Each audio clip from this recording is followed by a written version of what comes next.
Pero para entender correctamente el alcance de este decreto, ya estamos en contacto con el economista y analista político Armando Ortuño, a quien saludamos cordialmente a esta hora de la tarde. Muy buenas tardes, Armando, gracias por atendernos. Hablamos de este nuevo decreto que ha sido presentado por el gobierno que faculta a las alcaldías a pagar más por los contratos de aseo urbano, de recojo de basura. ¿Cuáles podrían ser las consecuencias de esta medida?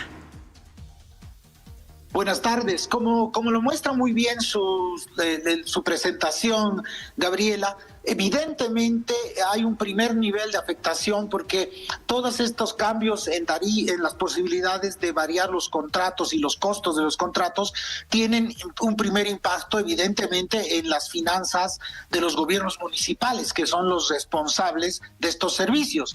Y finalmente, como lo dijeron también, estos cambios pueden tener impacto en lo que pagamos los usuarios para tener esos servicios, es decir, las tasas de aseo que vienen junto a nuestra factura de luz. Es decir, obviamente, si aumentan los costos, si los municipios tienen que pagar más por esos servicios, puede ser por varias razones, de alguna manera eso se tiene que financiar. O lo financia el municipio con recursos propios y por lo tanto le quita recursos a otros destinos, obras públicas u otros servicios, o finalmente somos los ciudadanos los que vamos a tener que pagar. Entonces aquí no hay dónde perderse. Alguien tiene que financiar esos aumentos de costos.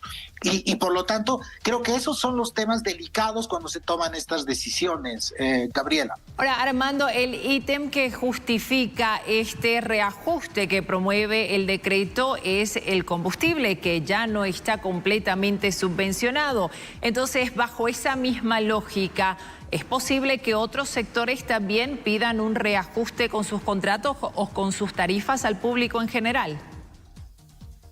Bueno, mire, es que este es un problema bastante más grande, Gabriela. De hecho, desde el año pasado tenemos un conflicto, o hemos tenido un conflicto que ha sido resuelto hasta cierto punto, también por un decreto, por ejemplo, con las empresas constructoras que tienen obras con el Estado, ¿no? Y todas ellas han sido afectadas, por supuesto, muchas de estas utilizan maquinaria pesada, por lo tanto diésel, y muchas también están afectadas por el aumento de precios tan fuerte que ha habido en el último año, en realidad, en insumos importados para la construcción. Entonces, ya muchas empresas estaban con problemas para que les sea rentable seguir haciendo las obras para los diferentes niveles de gobierno. Entonces, hubo necesidad de ciertos ajustes. Y lo mismo pasa, por ejemplo, con otros servicios públicos, en varios temas. Por ejemplo, para producir electricidad, para incluso potabilizar el agua, están aumentando algunos insumos importados. Entonces, muchos sectores podrían plantearse que, dado que estamos en un momento excepcional de donde los precios se están ajustando por las políticas que se están tomando, todos tendríamos que poder pedir que nuestros contratos se vayan también ajustando con esa nueva realidad. Eso es cierto. Hay una nueva realidad, hay probablemente necesidad de hacer ajustes, pero el punto viene, Gabriela, el tema de cómo se hacen estos ajustes. Sucede que al mismo tiempo el ciudadano está muy preocupado de que le aumenten todas las tarifas y eso también puede tener un efecto en la inflación.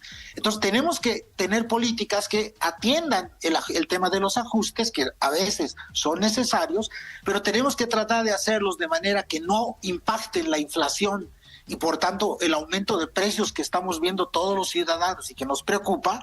Por lo tanto, debemos tratar de mitigar sus impactos sobre el ciudadano directamente y también sobre las entidades públicas y su financiamiento. Y por eso creo que este tipo de mecanismos requieren mucha concertación, conversar con los actores involucrados, acordar mecanismos transitorios, definir plazos, es decir, tener una política más integral y sobre todo más acordada.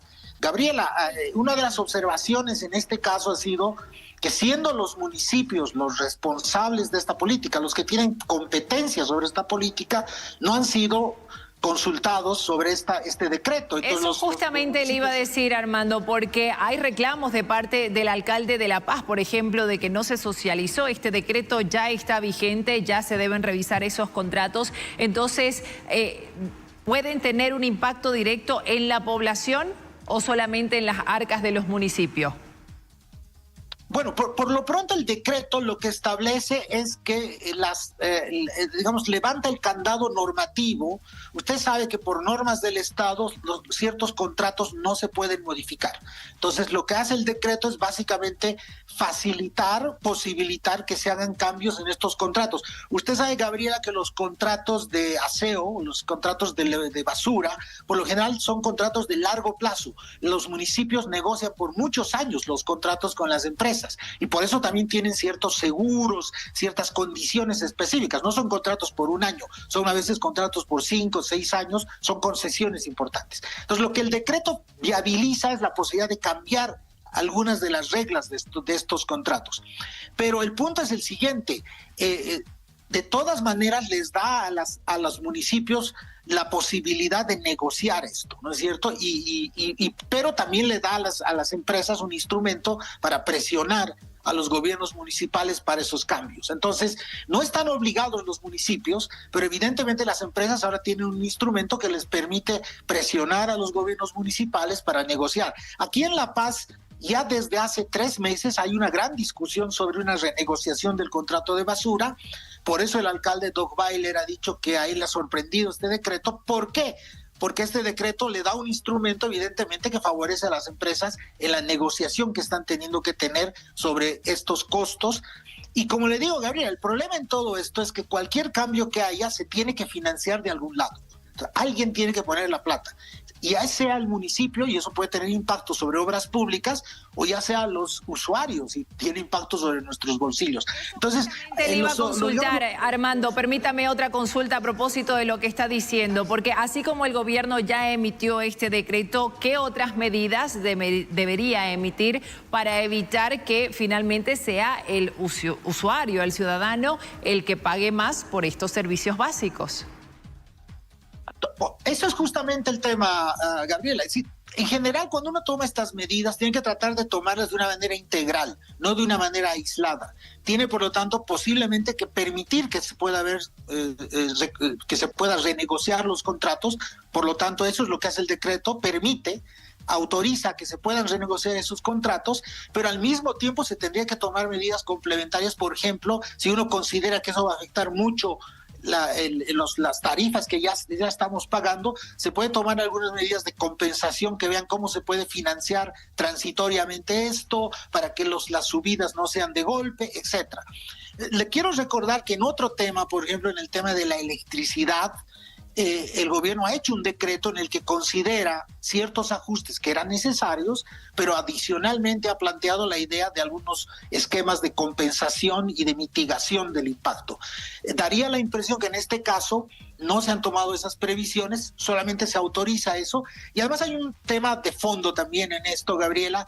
El tema del aseo es una competencia específica de los municipios. La Constitución dice que es específico de los municipios. Entonces, los primeros actores, los que están en primera línea y los que tienen que negociar o están ya negociando con las empresas, son los municipios. Entonces, deberían haber sido los municipios los que tomen las medidas, probablemente en concertación con el Estado, pero probablemente era crucial que sean los municipios los que participen en el diseño de esta nueva política. Muchísimas gracias, Armando Ortuño, por esta entrevista. Nos mantendremos atentos a ver qué es lo que pasa con este tema. Nosotros continuamos y